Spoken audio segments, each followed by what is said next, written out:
महापौर के चुनाव को 1 वर्ष होने जा रहा है और भाजपा के प्रत्याशी संगीता सुशील तिवारी द्वारा प्रस्तुत किए गए घोषणा पत्र के तहत शहर में काम नहीं हुआ। इसी को लेकर आज कांग्रेस द्वारा एक पत्रकार वार्ता आयोजित की गई, जिसमें उन्होंने महापौर संगीता सुशील तिवारी को जमकर घेरा। कांग्रेस की महापौर प्रत्याशी रही निधि जैन के पति सुनील जैन ने कहा कि नगर निगम कार्यालय में शहर की जो ओरिजिनल महापौर हैं वह कभी अपने कक्ष में नहीं मिलेंगे, उनकी जगह पर और कोई महापौर मिलेंगे। साथ ही कांग्रेसियों ने भाजपा के संकल्प पत्र में शामिल लगभग 35 बिंदुओं पर चर्चा की। कांग्रेसियों का कहना है कि डेयरी विस्थापन प्रक्रिया को लेकर जो शहर में पशुपालक नहीं है और वह भाजपा के कार्यकर्ता हैं, उनको भी जमीन आवंटित कर दी गई। शहर में बनाए जा रहे एलिवेटेड कॉरिडोर का भी विस्तार नहीं किया गया है। संकल्प पत्र में जारी यातायात सुगम बनाने की दिशा में कोई भी रिंग रोड, फ्लाईओवर या सड़क की निर्माण की योजना नहीं लाई गई और न ही आज दिनांक तक उसे प्रस्तावित किया गया है। इसके अलावा कांग्रेसी पार्षदों ने भी महापौर पर पार्षदों के साथ सौतेला व्यवहार करने का आरोप लगाया है।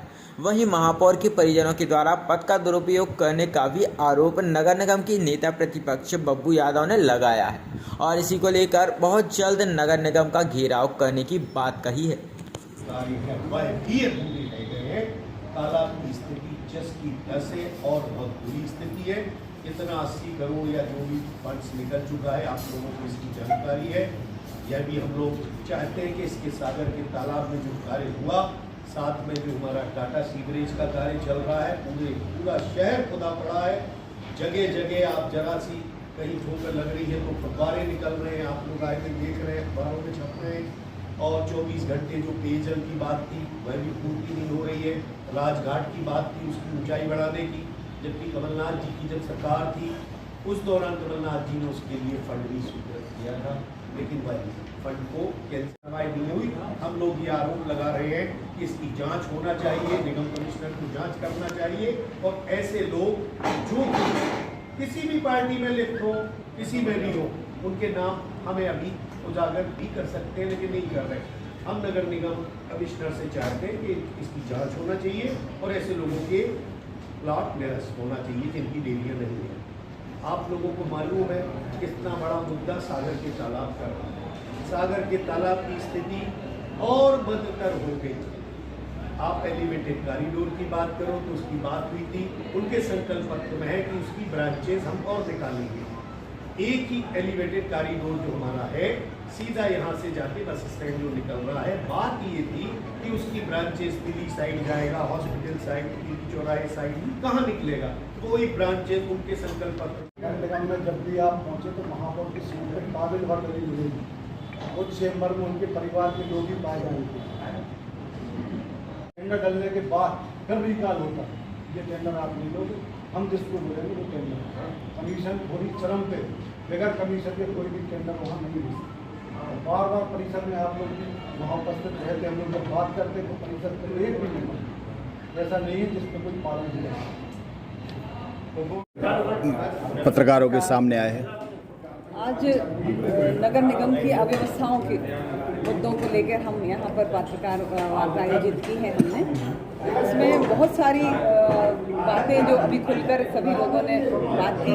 नगर निगम पूरा भ्रष्टाचार का अड्डा बन गया है। नगर निगम मार्केट की स्थिति बहुत दयनीय है। महिलाओं की स्थिति सागर में बहुत दयनीय है। उन्हें एक बेसिक जो चीज़ होती है, सुबह से महिला निकलती है, शाम को घर वापस जाती है, तो एक वॉशरूम की जो ज़रूरत होती है पूरे सागर शहर बहुत सारे बना दिए हैं नगर निगम बना दिए हैं। उन्होंने इंफ्रास्ट्रक्चर दिखाने के लिए लोगों को ताले डले हैं, बहुत अच्छा काम कर रहे हैं।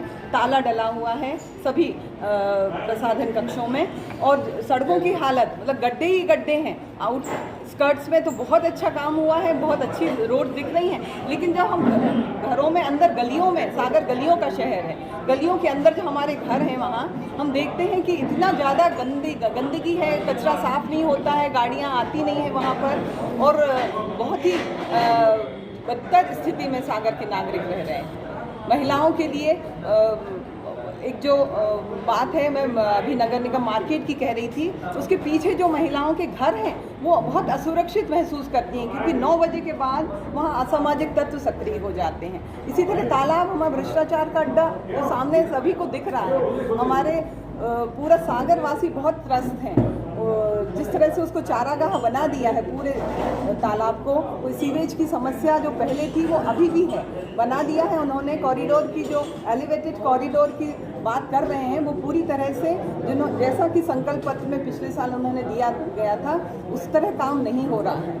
जिस तरह से भारतीय जनता पार्टी के संघ का कार्यालय जो वहाँ पर है जिसको हटाना चाहिए, कोर्ट के आदेश हैं, अतिक्रमण में आता है, भारतीय जनता पार्टी के और भी लोग हैं वहाँ पर, लेकिन उनको हटाया नहीं गया है। क्या बहुत से इस तरह की कारण। अगर जनता आपको चुनती तो या आप जीतती तो आप अकेली महापौर मिलती। अभी वर्तमान में जो महापौर मिले हैं उनके साथ 5-8 महापौर साथ में मिले हैं, क्या कहती हैं आप, जो पूरी निगम चला रहे हैं? अब ये उनका इस तरह जो वातावरण उन्होंने निर्मित कर दिया है, अहंकार आ जाता है जब किसी व्यक्ति पर, तो वो इसी तरह से काम करता है और ना तो वो किसी की सुनते हैं और ना उनको मालूम होता है कि कौन क्या इस तरह से काम किए जाते हैं। हर शाखा पे एक विजन नहीं है उनका। जो सागर सपना हमने देखा था एक बहुत सुंदर सागर बनाने का, नीचे से शुरू करके ऊपर जाने का, वो ऊपर से नीचे आने की बात करते हैं। ठीक।